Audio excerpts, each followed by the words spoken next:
আচ্ছা, কখনো কি ভেবে দেখেছেন যে আগামী 10 বছরে কি হতে চলেছে, বা 20 বছরে কি হতে চলেছে?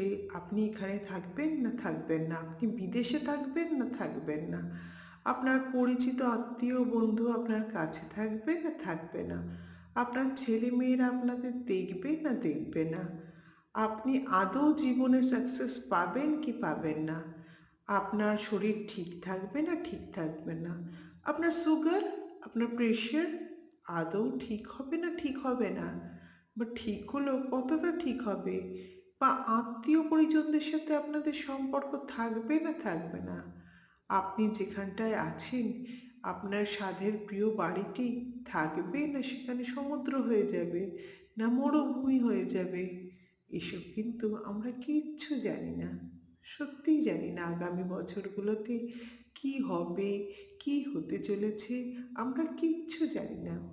শুধু এইটুকু জানি আমরা প্রেজেন্টে কেমন আছি, কেমন থাকবো, কেমনভাবে নিজেদের রাখবো, যেটা হবে রাগ ছাড়া, দুঃখ ছাড়া, কষ্ট ছাড়া। প্রেজেন্টটা বাঁচুন, মন দিয়ে বাঁচুন। পরবর্তী ক্ষেত্রে কি হবে কি হবে এসব ভেবে কোনো লাভ নেই।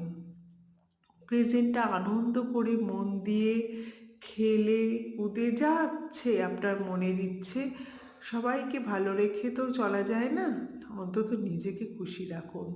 প্রত্যেককে খুশি রাখতে আপনি পারবেন না, আর এটা কখনো সম্ভবও নয় সবাইকে খুশি রাখা। একজন খুশি হলে আরেকজন খুশি হবে না, আরেকজন খুশি হলে আরেকজন খুশি হবে না। অতএব সেই দায় আপনার নেই। আপনি নিজে খুশি থাকুন, আপনি নিজে যেভাবে আপনার প্রাণ চায়, আপনার মন চায়, আপনি নিজেকে খুশি রাখুন। খুশি রাখলে দেখবেন আপনার আশপাশটাও খুশিতে যেন ভরে উঠছে। কি হবে কাল, কি হবে সেই ভেবে আপনি আজকে সঞ্চয় করে রাখছেন, পুঁজি জমিয়ে জমিয়ে জমিয়ে রাখছেন। আদৌ এই সঞ্চয়টা কি আপনার আগামী ভবিষ্যৎ কাজে লাগাবে, আপনাকে দেবে, না দান করে দেবে? সেটা আপনার ভাবার বিষয়ই নয়। নিজে ভোগ করুন, নিজে আপনি যতটা পারবেন ভোগ করুন, তারপর যদি এক্সট্রা কিছু থাকে সেগুলো সঞ্চয় করুন।